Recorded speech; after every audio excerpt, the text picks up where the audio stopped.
펌프제트 보고서 평양핵연구소 과학자의 고백. 제일막 봉투 하나로 갈라진 두 개의 세계. 연구소 겨울 아침은 늘 그랬다. 창밖은 뿌연 회색, 복도는 형광등 몇 개만 덜렁 켜져 있고 사람들 얼굴에는 피곤과 습관만 남아 있었다. 그날도 나는 언제나처럼 기계적으로 출근했다. 연구소 정문에서 출입증을 목에 걸고 경비원에게 무표정하게 고개만 끄덕이고 지나갔다. 리연철 동무 좀 늦었소. 예, 어제 시험 결과 정리하다가 늦게 잤습니다. 경비원은 별 관심도 없이 도장을 찍어주고 뒤에 있던 사람에게 다음 하고 소리쳤다. 추운 복도를 걸어 추진체 설계실 문을 열었을 때 가장 먼저 내 눈에 들어온 것은 내 책상 위에 놓인 갈색 서류 봉투였다. 도장을 찍은 흔적도 보이부 빨간 줄도 없었다. 그게 더 오싹했다. 이 건물에서 표시 없는 봉투는 대게 위에서 바로 떨어진 것들이었기 때문이다. 또 무슨 지시인가? 나는 장갑을 벗고 봉투를 들었다. 겉면 한쪽 위에 볼펜으로 휘갈겨 쓴 글씨 하나. 상부 지시. 대외 기술 분석 자료. 추진체 설계실 리연철 동무 검토 후 보고서 작성. 심장이 한번 쿵 내려앉았다. 상부가 누구인지 따로 적을 필요는 없었다. 이 건에서 상부란 곳, 지도부와 연결된 그 위, 우리가 이름을 직접 부르기를 피하는 그곳이었다. 나는 주위를 둘러봤다. 설계실 안에는 아직 사람이 많지 않았다. 박철수가 한쪽에서 커피 믹스를 털어넣으며 말했다. 현철 동무 오늘 일찍 왔네요. 응, 뭐 좀. 아, 그 봉투. 우리 쪽으로 내려왔어. 또 야근감이네. 그는 농담처럼 웃었지만 나는 웃을 수가 없었다. 종이 한 장, 봉투 하나가 사람을 어디까지 끌고 갈 수 있는지 이미 너무 많이 봐왔으니까. 나는 자리에 앉자마자 봉투를 조심스럽게 뜯었다. 안에는 잘 정리된 A사 용지 5장이 들어있었다. 붉은 도장이 찍힌 표지 첫 줄. 대한민국 신형 잠수함 추진체 펌프제트 기술 분석 보고. 모 외신 군사 전문지 연구소 재인용. 대한민국 잠수함 펌프제트. 이 세 단어가 한 줄에 모여 있는 것만으로도 나는 이미 이 자료가 보통 일이 아니라는 것을 알았다. 나는 숨을 한번 깊게 들이켜고 첫 페이지를 넘겼다. 대한민국 해군은 차세대 디젤 잠수함 단계에서 자국 개발 펌프제트 추진체를 시험 중인 것으로 알려졌다. 의는 미국 시울프급, 영국 아스티트급 등 최상위 핵잠수함에만 적용된 기술과 유사한 수준으로 소음 감소율은 기존 프로펠러 대비 70% 이상인 것으로 분석된다. 눈이, 손이, 가슴이 동시에 멎었다. 펌프제트.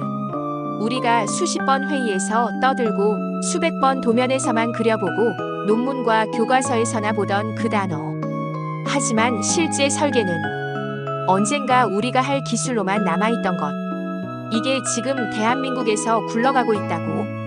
나는 믿을 수가 없어서 같은 문장을 3번, 4번 반복해서 읽었다. 페이지를 넘길 때마다 속이 서늘하게 내려갔다. 추진체 구조 도식, 소음 스펙트럼 비교 그래프, 미 해군, 영 해군과의 간접 비교. 그리고 마지막 문장.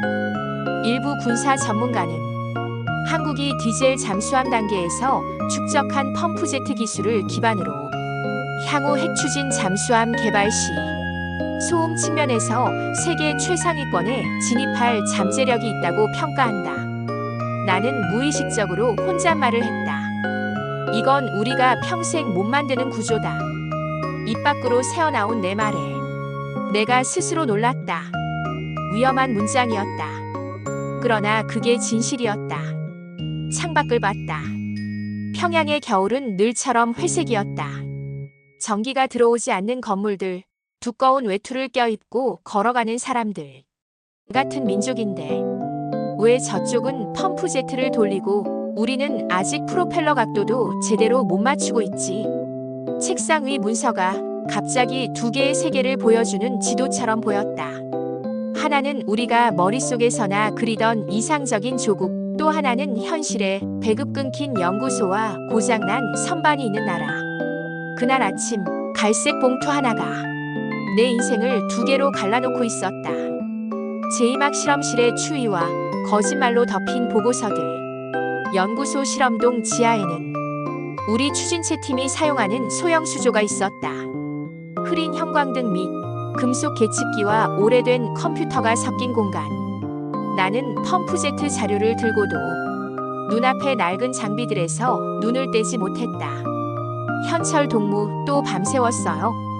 박철수가 피곤한 눈으로 웃었다. 이제는 실패도 지겨워. 실패 보고도 성공 보고로 바꾸면 성공이야. 그는 낮게 웃으며 속삭였다. 알잖아. 우리 연구소 방식. 나는 대답 대신 책상 위에 아무렇게나 모여있는 지난 보고서들을 봤다. 9월 추진체 소음 시험 보고, 10월 축소 모형 검증 결과. 표지에는 늘 똑같은 멘트가 적혀 있었다. 세계적 수준에 근접한 성과. 단계적 도약을 위한 발판 마련. 하지만 내가 기억하는 건 딱 하나였다. 수조에서 울리던 끔찍한 소음. 프로펠러를 돌릴 때마다 수조벽이 울리고 진동이 계측기 바늘을 사정없이 밀어 올렸다. 이런 소리로는 바다에 나가기 전에 이미 잡힌다니까. 몇 년 전 한 번은 진동이 너무 심해 축이 휘어지는 바람에 실험실 바닥이 물바다가 된 적도 있었다. 그때도 보고서에는 이렇게 적었다. 실험 과정에서 예상치 못한 진동 데이터 확보. 차세대 감쇄 기술 개발에 유의미한 기초 자료로 활용 예정. 사실은 다 망했다라는 뜻인데 우리의 펜 끝에서는 언제나 희망적 기초 데이터로 바뀌었다. 그게 내일이었다. 실패를 체제에 맞는 말로 번역하는 일. 나는 어느 순간부터 도면보다 실험보다 문장을 더 오래 들여다보는 과학자가 되었다. 그러던 내 책상 위에 대한민국 펌프제트 자료가 올라온 것이다. 나는 그날 밤 집에 가지 못했다. 정전 시간이라 연구소 복도에는 이미 불이 나갔다. 나는 서랍에서 작은 촛불 하나를 꺼내 켜고 보고서를 쓰기 시작했다. 대한민국의 펌프제트 추진체는 우리 방식과 근본적으로 다른 설계 철학을 기반으로 한다.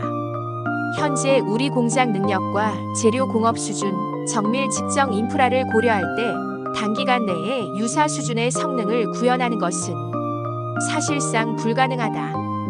종이에 쓰인 글자가 촛불에 비쳐 흔들렸다. 그 흔들림이 마치 내 양심이 떨리는 모습 같았다. 이 문장을 그대로 올리면 나는 어떻게 될까? 머릿속에 두 사람이 떠올랐다. 솔직한 보고서를 올렸다가 공개 비판을 당하고 어느 날 갑자기 자취를 감춘 동료 박성호. 그리고 거짓 보고서를 능숙하게 쓰며 승진해간 어떤 간부. 둘 중 어느 쪽이 과학자인가? 나는 펜을 쥔 손을 꽉 쥐었다. 종이가 구겨질 만큼 힘이 들어갔다. 결국 나는 그 문장을 지우지 않았다. 그 대신 마지막에 이렇게 덧붙였다. 다만 현 단계에서 우리 연구소가 집중해야 할 것은 단기적 성과 과시가 아니라 장기적인 기초 기술과 인프라 구축이다. 이건 체제 비판에 가까운 말이었다. 나도 알았다. 하지만 한 줄이라도 진짜 과학자의 말이 들어가야 내가 내 얼굴을 보고 살 수 있을 것 같았다. 보고서를 다 썼을 때 손가락은 얼어 있었고 촛불은 거의 다 타들어갔다. 나는 마지막 페이지를 넘기며 속으로 중얼거렸다. 이 종이 한 뭉치가 내 운명을 정하겠지. 제3막 보위부의 발자국, 그리고 사라지는 사람들. 보고서를 제출한 다음 날 아침, 연구소 복도 공기부터 달랐다. 평소 같으면 누군가는 장난스러운 말을 던지고 누군가는 커피 믹스를 나눠주고 작게 웃음이 오가는 공간이었는데 그날은 누가 복도 끝에서 걸어오는 것만으로도 사람들이 조용히 입을 다물었다. 출근해서 자리에 앉았을 때 나는 작은 이상함 하나를 발견했다. 내 책상 서랍 위치가 평소보다 아주 조금 밀려 있었다. 모르는 사람이라면 눈치채지 못했을 그 어긋남이 나한테는 바로 보였다. 연필과 계산기가 놓인 각도, 도면을 쌓아둔 순서까지 내 손은 기억하고 있었으니까. 누군가 열어봤다. 심장이 조용히 내려앉았다. 나는 서랍 안을 확인했다. 겉으로는 변한 게 없었다. 하지만 서류 뭉치 사이에 끼워둔 개인 메모 하나가 원래보다 더 깊숙이 들어가 있었다. 점심 전 소장이 연구실 문을 두드리고 들어왔다. 그와 함께 들어온 사람 2명. 검은 인민복, 가슴에는 붉은 배지, 눈은 웃지 않는 사람들. 보이부였다. 동무들, 잠깐 시간을 내주시겠소. 대회의실로 전원이 모였다. 보이부 책임자는 서류를 펼쳐놓고 천천히 하지만 또렷한 발음으로 말했다. 우리 연구소 내부에서 국가 핵심 기밀 자료가 외부로 유출된 정황이 포착됐습니다. 그 순간 공기에서 숨소리조차 사라졌다. 유출된 자료는 잠수함 추진체 설계 도면과 시험 결과 일부입니다. 이는 우리 공화국의 안전과 직결된 중대 범죄 행위입니다. 나는 본능적으로 내가 분석했던 대한민국 펌프제트 자료를 떠올렸다. 혹시 그게 문제의 시작인가? 보이부 책임자는 계속 말했다. 현재 우리는 내부 연루자를 색출하기 위한 전면 조사를 진행 중입니다. 오늘 중으로 지난 한 달간 동무들의 업무 내용, 접촉한 사람, 열람한 자료 목록을 모두 적어 제출하도록 하시오. 그날 오후 연구소 안에서는 낯선 발걸음 소리가 끊이지 않았다. 가방 검사, 컴퓨터 파일 복사, 책상과 서랍 한 칸 한 칸을 뒤지는 손길. 내 옆자리 박철수가 작게 귓속말을 했다. 현철 동무, 뭔가 알고 있는 거 아니오? 아니오. 그냥 불길한 느낌이 들어서. 그는 씁쓸하게 웃었다. 이 건물에 들어온 순간부터 우리 모두는 언젠가 잡혀갈 운명이었소. 다만 그날이 오늘이냐 내일이냐 차이지. 그날 저녁 첫 번째 사람이 사라졌다. 선배 김영수. 성실했고 조용했고 가족 사진을 서랍에 넣고 다니던 사람이었다. 보이부 직원이 와서 그를 데리고 복도를 나설 때 아무도 말을 걸지 못했다. 눈길조차 제대로 못 줬다. 곧 돌아오겠지. 누군가 그렇게 속삭였지만 우리는 모두 알고 있었다. 대부분은 돌아오지 못한다는 것. 이틀 뒤 또 한 명이 사라졌다. 이번에는 내 옆자리 박철수였다. 그가 짐을 챙길 시간도 없이 손에 수갑이 채워진 채 끌려가는 모습을 나는 정면에서 보게 되었다. 현철 동무 우리 그래도 버텨봅시다. 그가 마지막으로 한 말이었다.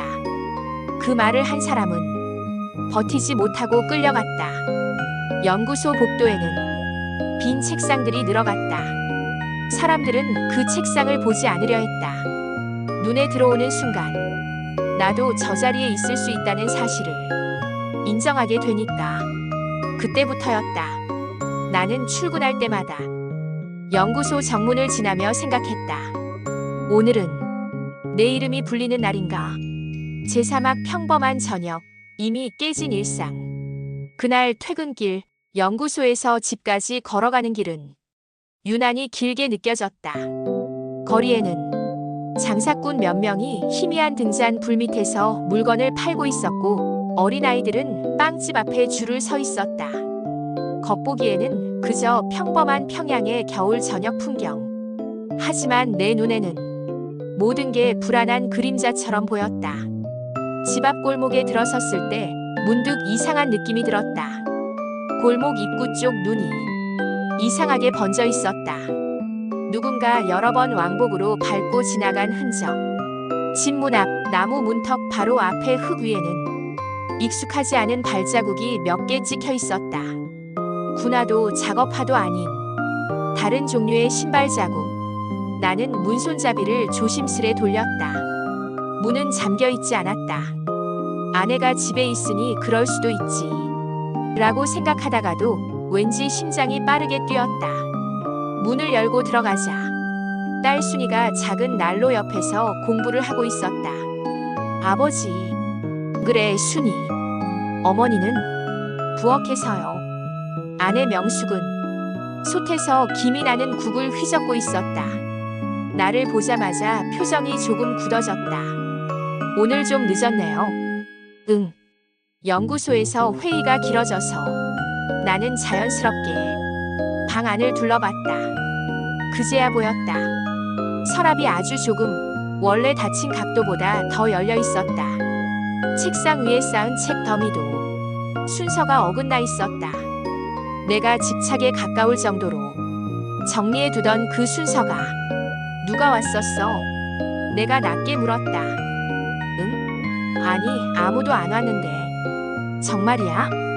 왜 그래요? 무슨 일 있어요? 아내는 진심으로 모르는 얼굴이었다. 그러니까 그녀가 모르게 다녀간 사람이 있다는 뜻이었다. 그날 저녁 밥상에서 순이는 오늘 학교에서 있었던 일을 이야기했다. 아버지, 오늘 물리 시간에 선생님이 과학자 이야기를 해줬어요. 어떤 이야기? 위대한 과학자는 자기 목숨을 걸고라도 조국을 위해 싸운다고. 그런 사람이 진짜 영웅이라고요. 나는 젓가락을 들고 있다가 손을 멈췄다. 아버지도 그런 과학자죠? 순이의 순수한 눈동자가 나를 향해 있었다. 나는 대답하지 못했다. 진실대로 말하자면 이랬을 것이다. 아버지는 지금 조국과 양심 사이에서 어느 쪽에 죽을 것인지 고르는 중이란다. 하지만 나는 그저 웃으며 말했다. 그래, 밥이나 먹자. 공부는 너무 무리하지 말고. 밤이 깊자 집안은 조용해졌다. 난로가 꺼지고 창밖 바람 소리만 들렸다. 나는 천장을 보며 누워 있었다. 눈은 감겼는데 머릿속은 더 선명해졌다. 김영수의 얼굴, 박철수가 끌려가던 뒷모습, 세 번째, 네 번째로 사라진 사람들의 이름, 그리고 책상 위에 낯선 손이 서랍을 여는 장면을 상상 속에서 수십 번 재생했다. 이대로 있으면 언젠가는 내 문도 새벽에 누군가 두드리겠지. 그때 나는 처음으로 탈출이라는 단어를 현실적인 계획으로 떠올리기 시작했다. 제오막 두만강, 얼음 위에 그린 도면. 탈출에 대해 처음 말한 것은 일요일 밤이었다. 그날은 연구소 출근이 없는 날이었지만 나에게는 더 무거운 날이었다. 쉬는 날일수록 머릿속이 복잡해졌기 때문이다. 저녁 식사 후 나는 아내와 딸을 방 한가운데로 불러앉혔다. 난로 위에 올려둔 주전자에서 김이 조금씩 새어나왔다. 명숙, 순이. 오늘은 좀 다른 이야기를 해야겠어. 아내는 내 표정을 보더니 바로 심상치 않음을 느낀 듯 했다. 무슨 일인데 그래요? 연구소에서 또 누가 끌려갔어요? 응. 나는 지난 한 달간 있었던 일을 아내에게 처음으로 자세히 말했다. 김영수가 어떻게 사라졌는지, 그의 집 앞에 보이부 차량이 서 있었는지, 박철수가 마지막으로 남긴 말, 집 서랍이 어지럽혀진 흔적까지. 순이가 놀란 눈으로 나를 봤다. 그러면 아버지도? 아직 아니야. 하지만 언젠가는 될 거야. 아내가 낮게 떨리는 목소리로 물었다. 그럼 어떻게 하겠다는 거예요? 나는 잠시 숨을 고르고 말했다. 탈출을 생각하고 있어. 방 안 공기가 얼어붙는 소리가 들리는 것 같았다. 당신 제정신이에요? 아내의 목소리가 올라갔다. 여기가 어디라고? 탈출 같은 말을 입에 올려요? 순이는 입술을 깨물며 말했다. 아버지, 탈출이라니. 그거 잡히면 다 죽는다 그랬잖아요. 나는 고개를 끄덕였다. 맞다. 잡히면 우리 다 끝이다. 그런데 안 잡히려고 평생 눈치만 보며 살아도 결국은 똑같이 끌려갈 수 있다. 김영수, 박철수, 그 사람들은 탈출을 입에 올린 적도 없는 사람들이야. 나는 테이블 위에 연구소에서 대충 그려온 지도를 펼쳤다. 평양에서 두만강까지의 거리, 기차로 갈 수 있는 구간, 도보로 숨어서 이동해야 하는 길, 경비대 초소 위치와 교대 시간. 내가 몇 년 동안 머릿속으로만 계산해 오던 것들이 종이 위에 선명하게 드러났다. 여길 봐. 겨울이면 두만강 이 구간이 얼어. 경비가 상대적으로 약한 시간은 새벽 4시 전후야. 그때만 건너면 이쪽 조선족 마을까지 갈 수 있어. 아내는 지도 위에 그려진 선을 손으로 덮어버리며 말했다. 이 선 하나가 우리 목숨이란 걸 알아요? 당신은 기술자니까 확률을 계산하겠지. 그런데 그 확률 속에 우리 아이 목숨도 들어있다는 걸 정말 이해해요? 나는 할 말이 없었다. 순이가 조용히 물었다. 아버지, 여기 남으면 진짜로 우리 죽어요? 나는 딸의 눈을 똑바로 볼 수 없었다. 죽지 않을 수도 있다. 하지만 오늘처럼 누가 끌려갔다는 소식을 평생 들으며 살아야 할 거야. 너도 언젠가 누군가를 고발하라고 강요받을 수 있고 친구가 갑자기 사라질 수도 있어. 순이는 고개를 떨궜다. 저 무서워요. 아내가 딸의 어깨를 감싸며 말했다. 우린 평범하게 살고 싶었을 뿐이에요. 밥 먹고 일하고 애 학교 보내고 그게 그렇게 큰 욕심인가요? 나는 속으로 대답했다. 이곳에서는 그게 큰 욕심이다. 그날 밤 결론은 나지 않았다. 하지만 한 가지는 분명해졌다. 탈출이라는 도면이 이제 머릿속이 아니라 우리 가족 사이에 펼쳐졌다는 것. 제6막 발각, 그리고 예상치 못한 제한 1차 반전. 탈출을 머릿속에 품고 산다는 것은 매일 폭탄을 안고 걷는 것과 같았다. 연구소에 출근할 때마다 나는 주변을 더 유심히 보게 되었다. 복도 한쪽에서 서성이는 보위부 직원, 갑자기 바뀐 출입 규정, 이상하게 친절해진 동료의 미소까지. 어느 날 오후 소장이 다시 나를 불렀다. 문을 열고 들어갔을 때 그 안에는 소장과 낯익으면서도 불편한 얼굴 하나가 앉아 있었다. 보위부 중좌 최강우. 예전에 한번 연구소 보안 교육을 하겠다며 와서 우리에게 정보 전쟁의 중요성을 떠들어대던 사람. 그는 나를 보자 아무렇지도 않은 표정으로 웃었다. 리현철 동무, 반갑소. 오랜만이오. 나는 본능적으로 등을 굳게 폈다. 예, 중좌 동지.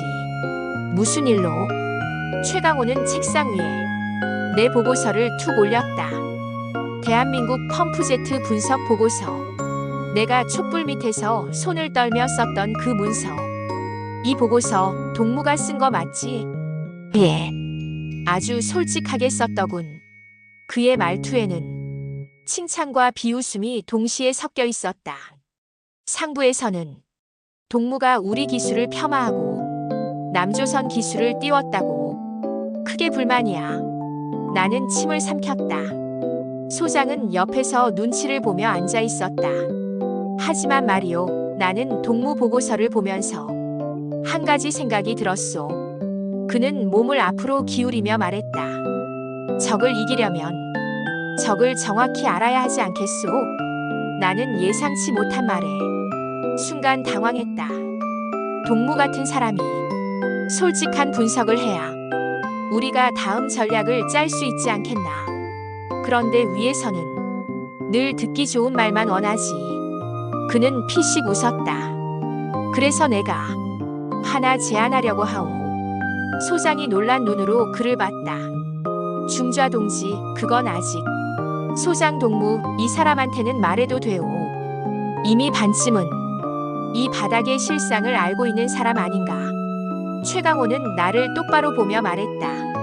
리현철 동무, 우리 쪽에 비밀 프로젝트 하나가 있어. 나는 숨을 멈췄다.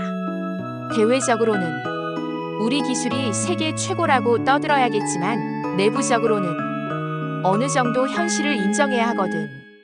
그는 책상 서랍에서 또 다른 봉투를 꺼냈다. 이번 봉투에는 선명하게 빨간 도장이 찍혀 있었다. 특급 비밀 대외 기술 습득 및 역설계 연구. 동물을 그 팀에 넣으라는 지시가 내려왔소. 나는 내 귀를 의심했다. 저를 말입니까? 그래. 동무처럼 남조선 기술의 수준을 정확히 보는 눈이 필요하거든. 그는 낮은 목소리로 말을 이었다. 그리고 솔직히 말해. 동무도 알지 않소? 지금 분위기에서 솔직한 보고서를 쓴 사람은 두 가지 길뿐이라는 걸. 두 가지 길. 하나는 어딘가로 사라지는 길. 다른 하나는 더 깊은 곳으로 들어오는 길. 더 깊은 곳. 그게 무엇을 의미하는지 굳이 설명할 필요는 없었다. 특급 기밀 프로젝트. 철저한 감시. 그리고 조금 더 오래 살아있을 기회. 최강호는 미소를 지었다. 동무에게 선택권을 주겠소. 계속 평범한 연구원으로 있다가 어느 날 아침 누군가 문을 두드리게 만들지, 아니면 우리와 함께 더 깊은 물속으로 들어갈지. 그 순간 나는 깨달았다. 내가 탈출을 고민하는 동안 누군가는 나를 더 깊이 묶어두는 방법을 이미 준비하고 있었구나. 이게 첫 번째 반전이었다. 나는 쫓기는 피의자가 아니라 이미 스카우트 대상으로 선택되어 있었던 것이다. 제7막 특급 비밀 프로젝트의 문이 열리다. 새로운 임무. 특급 비밀 프로젝트. 그 말은 마치 깊은 바닷속으로 다이빙하라는 명령처럼 들렸다. 물 위로 올라올 길도 숨 쉴 틈도 없이. 최강호 중자와의 면담 이후 나는 며칠 동안 잠을 제대로 잘 수 없었다. 특급 비밀 프로젝트라니. 그건 곧 감시와 통제의 다른 말인데. 하지만 한편으로는 분명했다. 내가 여기서 거절이라는 단어를 입에 올리는 순간 내 신세는 김영수나 박철수처럼 빈 책상 뒤에 남는 이름이 될 것이다. 며칠 뒤 나는 지정된 방으로 불려갔다. 연구소 본관에서 가장 깊은 곳, 평소엔 사용하지 않는 지하 회의실. 문을 열자 나보다 먼저 와 있는 사람들이 눈에 들어왔다. 3명의 연구원. 그 가운데 나는 믿을 수 없는 얼굴 하나와 눈이 마주쳤다. 박성호. 진짜 살아있었다. 몇 달 전 실험 실패를 솔직히 보고했다가 공개 비판을 당하고 사라졌던 그 사람. 내가 깜짝 놀라 말도 잇지 못하자 박성호가 아주 작은 목소리로 말했다. 현철 동무, 나 죽은 줄 알았죠? 대체 무슨 일이 있었던 겁니까? 그는 씁쓸하게 웃으며 고개를 저었다. 사실은 나도 이 프로젝트로 끌려온 거요. 솔직한 보고서를 썼다는 이유로. 그 말은 이상할 정도로 내 상황과 겹쳤다. 솔직함은 죄였고 그 죄는 어둠 속 깊은 곳으로 끌려오는 티켓이었다. 최강호 중좌가 뒤에서 걸어 나왔다. 그래, 여기 있는 사람들은 모두 진실을 말한 죄를 가진 이들이지. 그의 말투는 비웃음인지 시비인지 모를 묘한 느낌이었다. 하지만 동시에 체제에 가장 쓸모있는 사람들이기도 하오. 남조선 기술을 흉내내고 필요하다면 훔쳐와야 하니까. 우리를 쫓던 그 진실이 이제는 체제가 원하는 무기가 되어버린 것이다. 중좌는 조용히 말을 이었다. 자, 이제부터 동무들은 외부 기술 습득, 역설계, 대응 전략 수립, 이 3가지 임무를 받는다. 특히 대한민국의 펌프제트 기술은 1급 목표다. 그는 책상 위에 도면 하나를 펼쳤다. 한국형 펌프제트 예상 구조도. 도면을 보는 순간 나는 숨이 턱 막혔다. 우리가 평생 씨름하던 구조와는 근본이 달랐다. 내부 유체 흐름, 진동 감소의 설계, 재료 특성까지 도저히 따라갈 수 없는 기술이었다. 하지만 박성호가 도면을 지그시 바라보다가 믿을 수 없는 말을 했다. 이거 내가 본 적 있는 구조인데. 나는 즉시 물었다. 뭐라고요? 본 적 있다고요? 박성호는 나와 최강호의 반응을 살피며 천천히 말을 꺼냈다.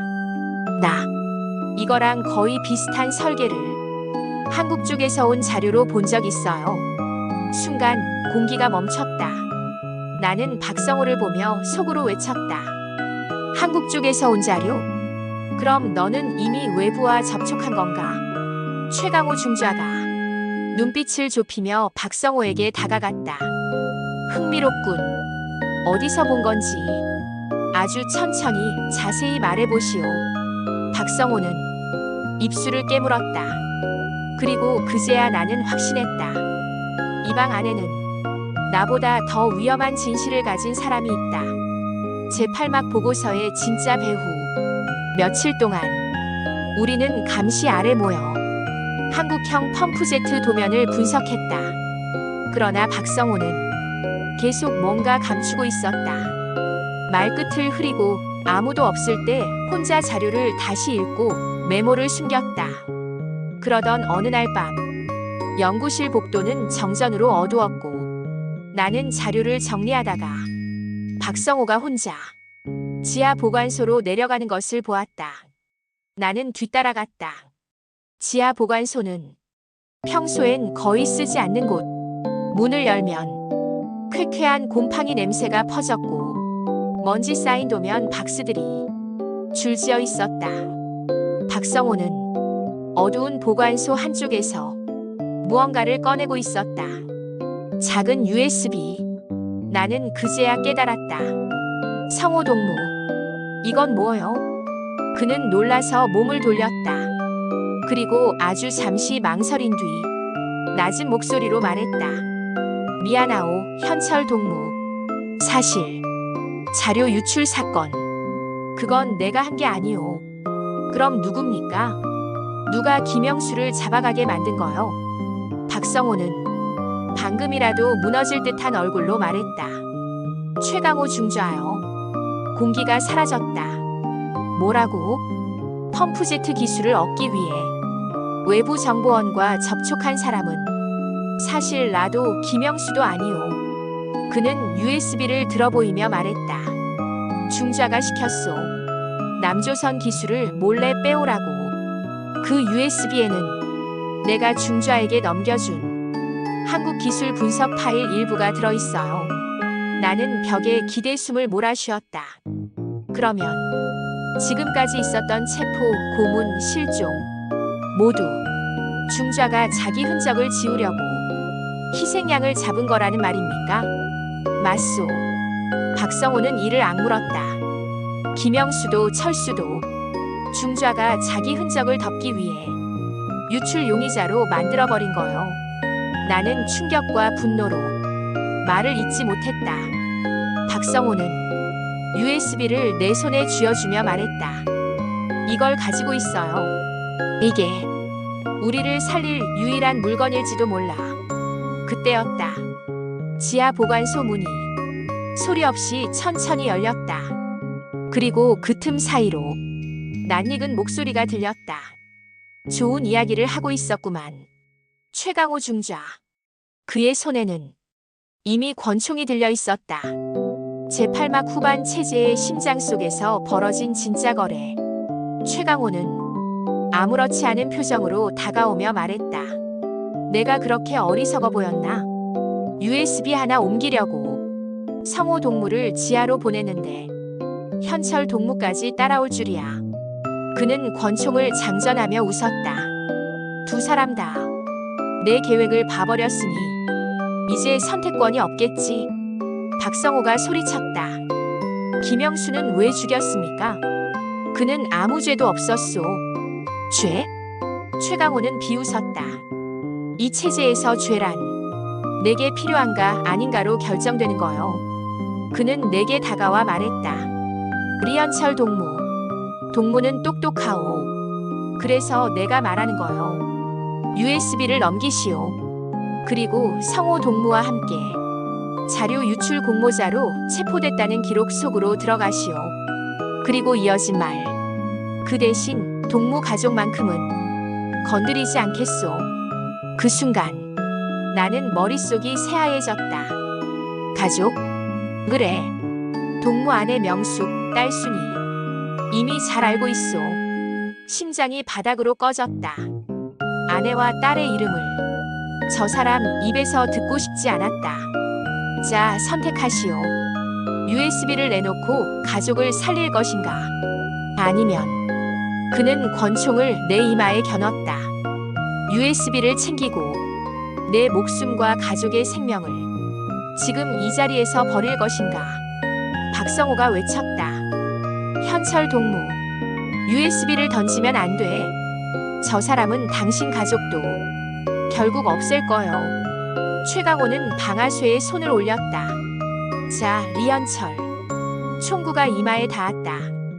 그 순간 나는 USB를 꽉 쥔 채 말했다. 선택하겠습니다. 최강호의 입꼬리가 올라갔다. 그래, 현명한. 나는 USB를 들고 나가겠습니다. 그 순간 지하 보관소에 총성이 울렸다. 제구막 남쪽 연구실에서 밝히는 마지막 진실 최종 반전. 총성, 그리고 어둠. 다시는 깨어날 수 없을 줄 알았다. 그러나 눈을 뜨자 내 앞에는 낯선 천장과 낯선 흰 조명이 있었다. 리현철 씨, 들리십니까? 한국어. 하지만 남쪽 억양. 나는 몸을 일으켰다. 팔에 꽂힌 링거, 깨끗한 병원, 창밖으로 들리는 자동차 소리. 여긴 어디입니까? 대한민국입니다. 나는 숨을 들이켰다. 그럼 내가 두만강을 건넌 건가? 아니다. 기억을 더듬었다. 지하 보관소에서 울렸던 총성. 그 총성은 내게 향한 것이 아니었다. 박성호가 내 옆으로 뛰어들며 내가 맞을 총알을 대신 맞았다. 그리고 그가 마지막으로 내 손목을 잡고 말했다. 현철 동무, USB 꼭 남쪽으로 가져가시오. 그 후 나는 기절했고 다음 순간 내가 태운 트럭에서 누군가가 나를 끌어냈다. 그리고 그 누군가는 믿을 수 없는 사람이었다. 보이부 최강호 중좌. 나는 경악하며 말했다. 당신이 왜? 최강호는 차량 뒤편에서 숨 넘어갈 듯 말하면서 말했다.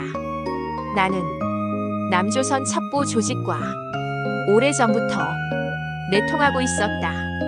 나는 충격의 말을 잊지 못했다. 그는 피투성이가 된 손으로 USB를 밀어 넣었다. 이 USB 내가 몸으로 지켜왔어. 너 같은 진짜 과학자가 남조선에 가야 우리처럼 죽어가는 사람들 이제 조금이라도 희망이 생기지. 그는 마지막으로 말했다. 리현철, 살아서 진실을 말해라. 그리고 그는 그 자리에서 숨을 거두었다. 나는 경계선에서 구출되어 대한민국 정보기관으로 넘겨졌고 여기까지 오게 된 것이다. 지금 이 영상, 이 오디오북은 내가 한국에 와서 처음으로 녹음하는 공개 증언이다. 나는 더 이상 체제의 과학자가 아니라 진실을 말하는 목소리가 되기로 결심했다.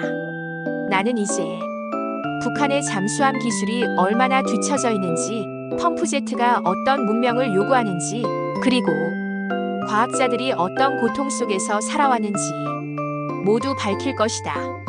나는 평양 핵연구소 추진체 설계실의 리현철이었다.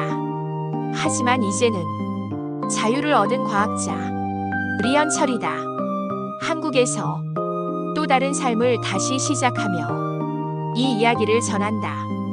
이 사연이 마음에 남았다면 구독과 좋아요 그리고 댓글로 아직도 어둠 속에서 일하는 북한 과학자들을 함께 기억해주세요.